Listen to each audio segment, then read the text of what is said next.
Hey guys, welcome back. Just a quick recap of what we did last video. Basically, we just disassembled everything, did a quick last feel and sound check on the guitar, and then just assessed some of the problems that we had noticed, including a little jagged edges on the nut, some loose tuners, which we fixed last time, and then also the pickups were rocking a little bit, and I'll talk more about that later. Stuff that I did off camera, just because I didn't think it would be very interesting or useful. I did mention that the cavities were filled with polishing compound, so I did open everything up, blow it out, vacuum it out, and wipe it out, so they're much better, if not perfect, but much better. I feel better about not having all that junk in there, even though it wasn't really affecting the performance. It just bothered me when I opened everything up. So the other thing I did off camera, which I did not intend to, I just didn't think to record it, was involving the pickups. Like I said, they're still got a little weeble to their wobble, but they are not as bad as they were before. After taking thank you guys also for all the advice that you had given me in the comments of the first video for things to check on and possible things to correct. I did put a piece of high density foam under both pickups, so hopefully when I get the strings back on, I'll be able to adjust them and go lower without it getting too floppy. We'll see what happens when we get there. I'm going to use some guidelines that I found for the neck and bridge pickup to use my gauge to try and measure how far down these should be to avoid possible intonation problems from being too close to the string, but also just some of the sound issues because, and thanks TR, Wickedfester TR, uh, for doing a video just the other day about ceramic pickups not necessarily equaling cheap. Cheap pickups can equal ceramic, but ceramic pickups don't always equal cheap. What we're going to do today on camera, and I'll try and get us back in the middle. This has been sitting, so I'm just going to recheck the relief to make sure it's still flat, even though I'm not doing anything with the frets. We covered that last time. But because I also didn't have any fret buzz or choking out, I don't think I need to adjust anything at the moment, especially if I'm looking at upgrades. So again, we're still dead flat. So the relief seems just fine. We'll measure it again after we string it up. The nut, I'll post pictures just to get close-ups because it's so hard to move this camera around, just like I will when I was discussing the cavities earlier. You'll have seen pictures of what they looked like before. They're much cleaner now. But for this nut, I don't want to cut anything. This is definitely a plastic nut, and I am uh, probably at some point going to upgrade that to a Graphtec, a black Graphtec, because I like the look of the black, but this plastic nut just ain't it. But these two high strings had have some nibs hanging off, so I'm just taking a simple nail file. I'm not going to put any weight on it. I just want to get those plastic nibs off of there. I'm being careful not to hit the fretboard. You may want to tape up your own guitar if that's something you're worried about. I'm being really careful. Just a little bit, then over the top to see if I can catch anything. I don't want to file this down because that will change the nut height. I just want to make sure that we get those little sharp parts that could potentially grab the strings off of there, and those feel much better now. When we do string these up, I'm going to put some nut lube in there, and I'm going to run that string back and forth a couple times too, just to make sure that if it's not quite big enough that it'll sit better. So hopefully we'll get a little more tuning stability out of it, although this hasn't been terrible. So the next thing we were going to do was clean this fretboard and then condition it because it is bone dry and it just feels scratchy. I'm hoping that by using some of the lemon oil, I am hoping that this makes that fretboard feel a little smoother because at first I thought it had scratchy frets when I was playing it, but it wasn't the frets themselves. It was when I was bending notes that I could almost hear it actually. I definitely could feel it. But I'm going to get pretty liberal with this, and then I'm going to take my toothbrush just to try and scrape any other gunk off, and also to get right up next to the frets, because with these jumbo frets, I'm discovering my little pad here is not reaching all the way to the indents. Oh, this is really thirsty. It's just soaking this up. Now that I'm looking down too, I got to make sure this mic's not so hot because I was testing it when I had my head up. And this whole time you've been watching me, I didn't switch. So There we go. We'll let those first 7 frets soak a little bit. We'll recover some ground here. Oh man, we don't hide our mistakes. I've learned that from this whole community. Pickups, no longer loosey-goosey. I have put the high density foam under there, got the bridge back on. I've got this just in case this were to move. I don't want it to relic anything. The nut, this is what I did. I just went along each edge and just a little bit in those first two, the bigger strings. That's where the sharp edges of plastic were, and it feels much better now. So I have a feeling we're going to be much better off there. Let's get back to conditioning this neck now that you guys can see it. Get all the way up to those 24th frets. Getting a little bit of extra. But yeah, you can see it even on these first frets. It's really soaking in. And like I said, it wasn't really dirty. This guitar, although 2 years old, like I said, I just didn't use it much because I just wasn't feeling it. And you know what? This is the kind of stuff you got to do to give it a fair shake. And we'll wipe everything down here once I get done with a little bit of the scrubbing. And just in case anybody's wondering, I do take these when I use them for whatever, whether it's for any kind of polish or cleaner, but I do clean them between each use until they get really ratty and then they get tossed. Let's start getting this excess. We can double check something while we're waiting for this to dry up, soak in, and it does look much better. Anyhow, as I was saying before, I did look up the specs on this. This is not a 12-inch radius neck, which I initially thought. It's supposed to be a 13.7, so it's a little flatter than that even. It's supposed to have a slim U-shaped neck. Maybe get some measurements while I've got the strings off just for 2 yards sake. So we'll do a couple things here. I do not have a radius gauge for 13.7, but I do have one for 14, and I think that should tell us pretty easily. Yeah, that's looking pretty close. So I'm going to agree with the online specs and call this a 13.7 radius. So again, pretty flat. And that kind of matches up with what I'm showing at the bridge. Just matching up to where the string holes come out. Careful. See what I'm talking about with the bridge? Just putting it halfway through the holes, it does seem to match that radius pretty closely. So while we've got this destrung, I'll tell you what, let's take the caliper and we'll check the 1st and 12th fret neck depths. So our 1st fret, on from the middle, 22 millimeters at the 1st fret, and at the 12th, double check one more time. Middle of the 12th fret, I am showing 22.9, so we'll call it 23. So it stays relatively slim. So neck looks better. It still feels a little scratchy, so this could just be the tech wood. But as I'm doing this too, it's also kind of nice just to make sure, double sure that none of these frets were scratchy, because I would polish them if I had to, but they're pretty bright. This is also my only guitar with jumbo frets, which is an adjustment when playing, because lemon oil one. We are going to use this one to apply some of the feed and wax. So by the time you guys are watching this, it will have been after Christmas. I hope everybody had a great Christmas. Yeah, I'm going to go pretty liberal with this stuff and see if it helps that scratchiness. It's certainly not going to hurt it.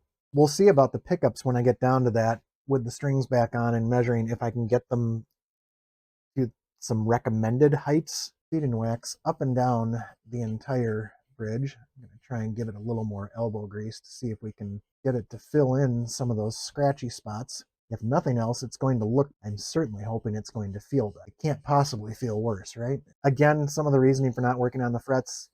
Number one, if I don't have fret buzz before and I don't have it again when I string them back up and the action is okay, then I don't really see a need to go to town on the frets, especially as a novice, because you screw one up and you're leveling all of them, or you're going to be chasing frets up and down the neck. One more time from the top. I gotta say, it already looks better, so we'll see. Worst case scenario, I guess I would have to find a 25.5-inch scale neck that fits an LTD pocket that has a normal ebony or rosewood fretboard, but I don't know that I want to spend almost as much as the guitar to accomplish that. All right, chunky fretboard too. I don't know if you can see that. It's thick sitting on top of that neck. All right, actually, that does feel much better, especially up here. There's not any of that feeling like I'm going to get caught on the wood. And you've felt really dry wood before, so I have a feeling. All right, so I think we're ready to start stringing the neck back up. Not labeled, not individually wrapped, however. Well, this is odd. All I was seeing was silver and chrome, and actually I am too. These are D'Addario. You would expect the colored balls, D'Addario XS, maximum life, smooth feel. However, we go gold, dark gray, and silver, gold, dark gray, and silver. We don't have colored balls. That's interesting. This particular set goes dark silver, gold, and then dark silver, gold for the small ones again. That's different. I haven't seen that before. All right, well, then we're gonna start with the low E, which is going to be on this set. That's the dark one.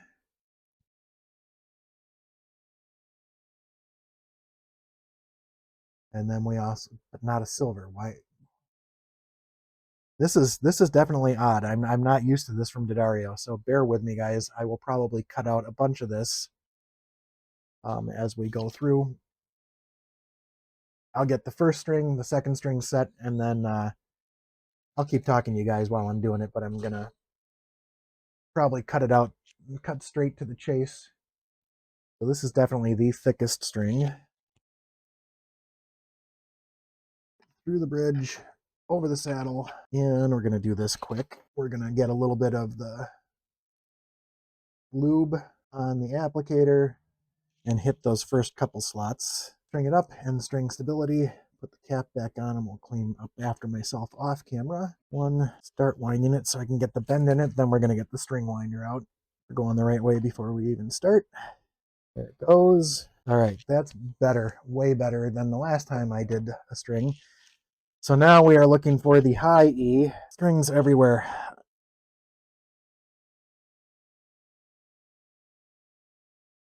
New Year's resolutions is to get myself some sort of shelving system for this area. I will probably cut some of this out because it took a little longer to wind than I would hope it would. I could have pulled it back a little further, I guess. Nope. Let's loosen that up. Got to get that on the saddle. Not just getting up the tune, just getting a little pressure on there. All right, we've got 2 on the saddle. And yeah, just like some of you guys suggested, now that I've got string tension on it, that bridge isn't rattling at all. So there's no need to do anything with those posts. I did tighten up the stop bar posts, and that seems to be fine. So, all right, let's get the rest of these strings on. And tighten her up, and then we'll make sure she gets in the saddle. Did I lose my overhead camera? I did. Shit. Hey guys, we are back. For some reason, my camera, Droid OBS, froze on my new camera, so we're gonna just do this to finish up the last string here and go that way, and we'll do it the old-fashioned way and go mobile. Well, go old school. I'll just move the camera around. This is trials and tribulations of a amateur YouTube channel. All right, we've got tension on it. What I'm going to do is tune it up so that it's at the same tension that it should be. Again, I don't have a bench tuner at all, so I'm just using good old snark. But that'll get us in the ballpark, and like I said, it's going to go a little flat anyways as we tune up. So we got the E, A.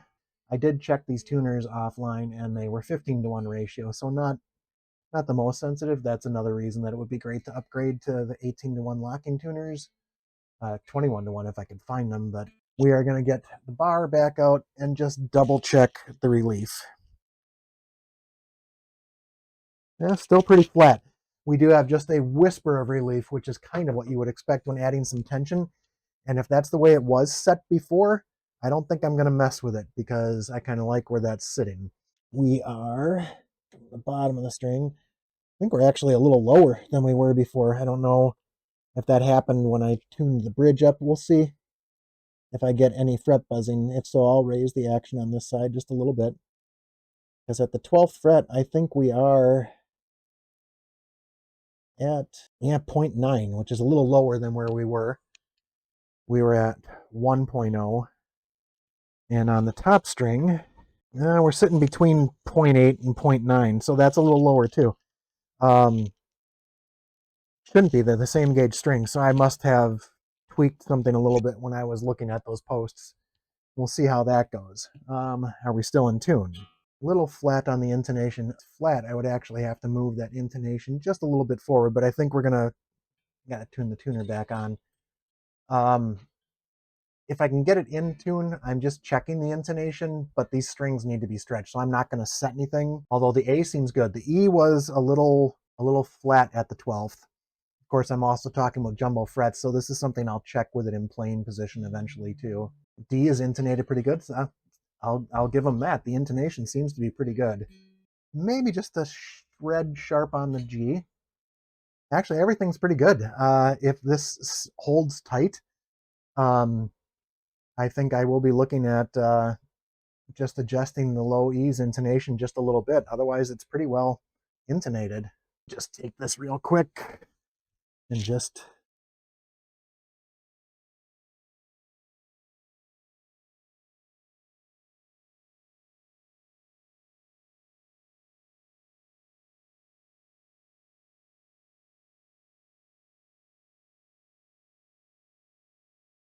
Not really hearing any fret buzz yet.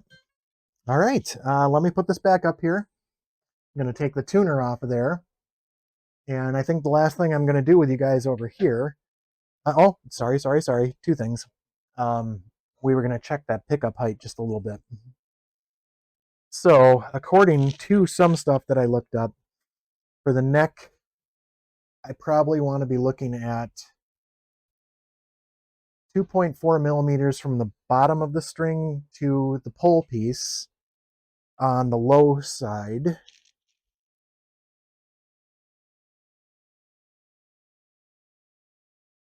And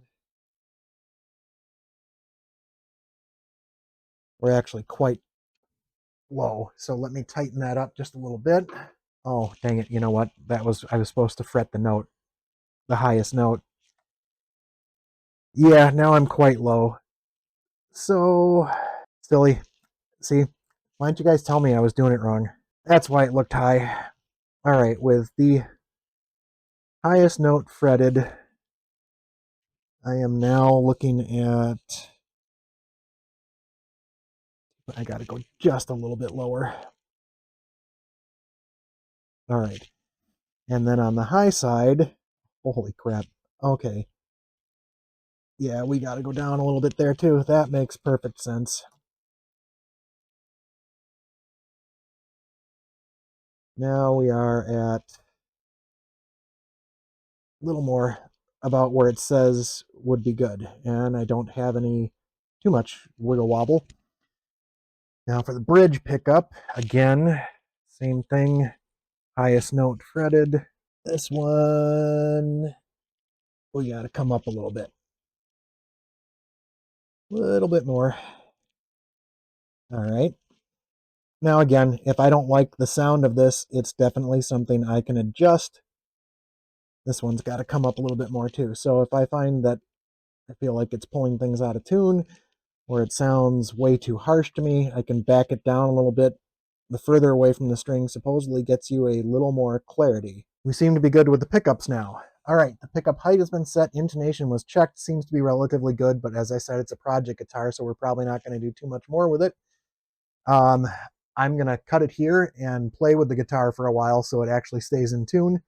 And I'll meet you back at my desk for an outro and a couple final thoughts on the guitar, how I feel about it after playing with it for a little bit. And a small jam just to see how it sounds and see if we can see any difference in the pickup sounds.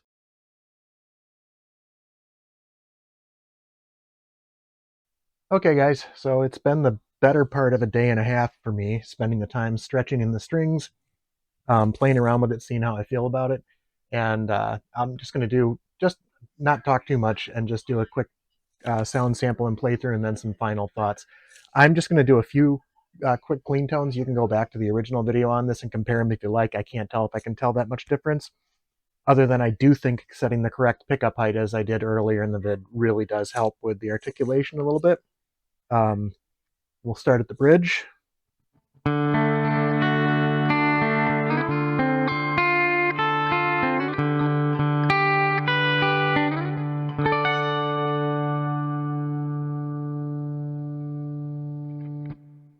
Thanks, Ted, for the inspiration, just because I was just watching your live earlier tonight, just to put a timestamp on it. It is Christmas Eve here right now.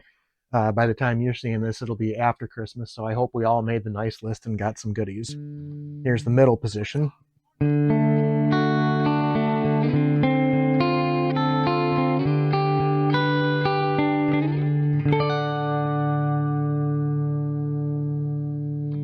And then finally just the neck.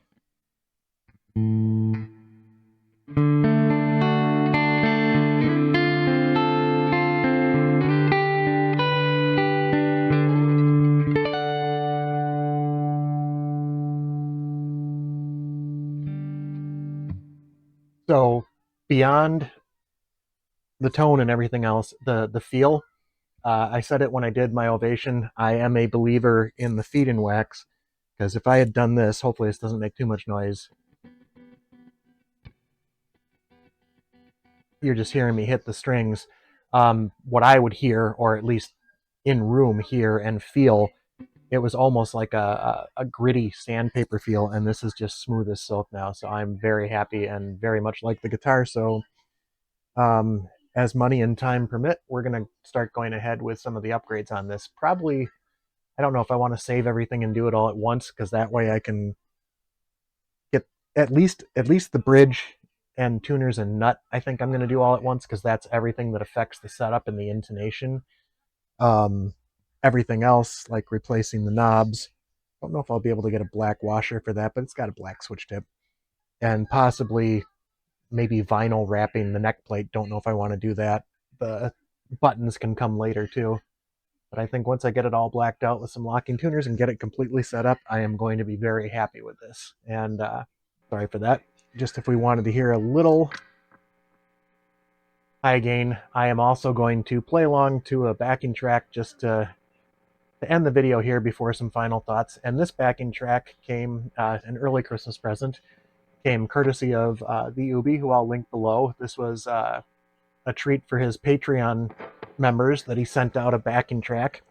And I've been using this to kind of play the strings in and have a little fun with it. And also, he said to tag him when we play along with this, just so he can see it. So hopefully I don't mess this up too bad.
Right. I'm going to turn this off so we can stop some of the humming and just have a couple final thoughts here.